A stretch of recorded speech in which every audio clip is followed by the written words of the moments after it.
స్పీకర్గా ఎన్నికైన అయ్యన్న పాత్రుడు గారికి నా హృదయపూర్వక శుభాకాంక్షలు.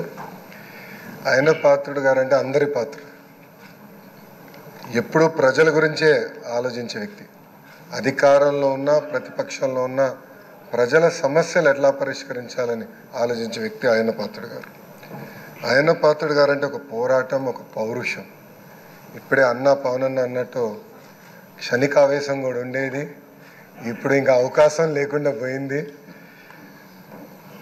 1983లో విశ్వవిఖ్యాత నడసార్వభౌమ స్వర్గీయ నందమూరి తారక రామారావు గారు ఆనాడు తెలుగుదేశం పార్టీని స్థాపించినప్పుడు 25 సంవత్సరాల వయసులో మీరు ఆనాడు పోటీ చేశారు, ఎమ్మెల్యే అయ్యారు. ఆనాడు భారతదేశంలోనే సెకండ్ యంగెస్ట్ ఎమ్మెల్యేగా అయ్యన్న పాత్రుడు గారు నిలబడ్డారు. 25 సంవత్సరాల వయసులో మీరు మంత్రిగా కూడా అయ్యారు. 7 సార్లు శాసనసభ్యుడిగా, ఒకసారి ఎంపీగా కూడా మీరు ఉన్నారు. 7 సార్లు ఒకే నియోజకవర్గం, నర్సీపట్నం నియోజకవర్గం ఏ అదృష్టం చేసుకుందో నాకు తెలియదు, కానీ 7 సార్లు కూడా నర్సీపట్నం నియోజకవర్గం ఎమ్మెల్యేగా మీరు నిలబడ్డారు. 16 సంవత్సరాలు మీరు మంత్రిగా చేశారు.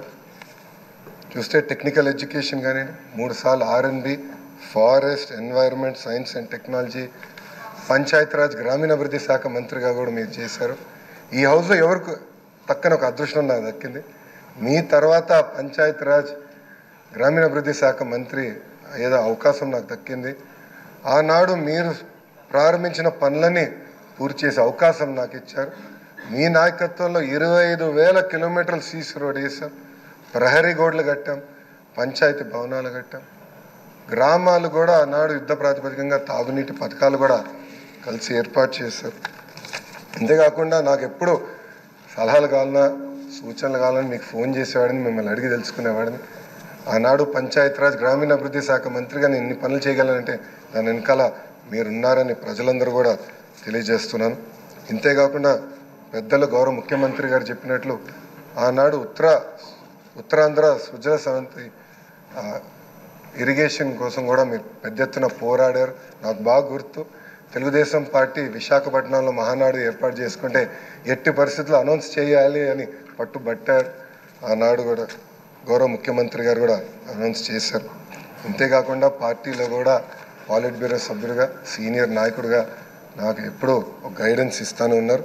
ఒకే పార్టీ, ఒకే జెండా, ప్రజల ఎజెండాగా మీరు ముందరికెళ్ళిన వ్యక్తి.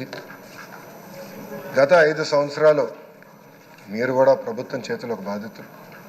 23 కేసులు మీ పైన కూడా బంపర్ ఆఫర్ మీ పైన కూడా పెట్టారు.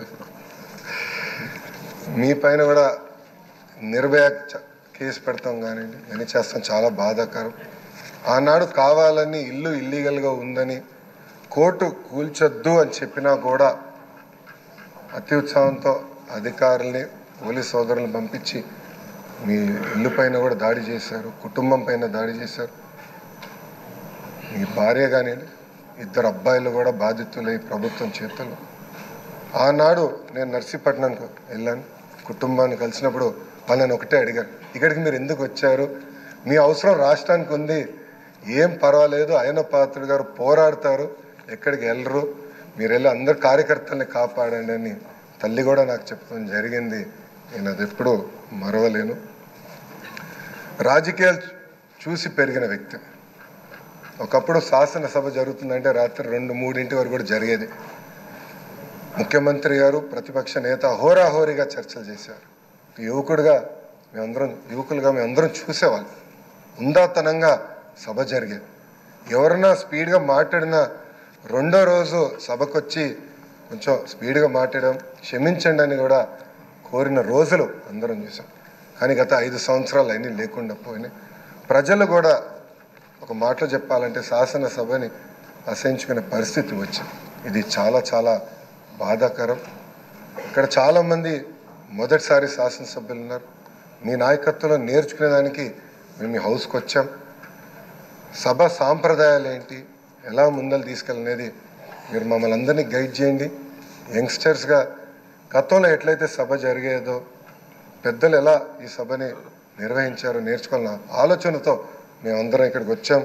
మీ ప్రోత్సాహం ఎప్పుడు మాకు ఉండాలని మిమ్మల్ని అందరినీ అధ్యక్ష వారిని నేను కోరుతున్నాను. అంతేకాకుండా మాకు నాయకత్వం అందించండి, లీడర్షిప్ ఇవ్వండి. హౌస్ని మేమందరం మీరు చెప్పిన మాట మీద నిలబడతాం.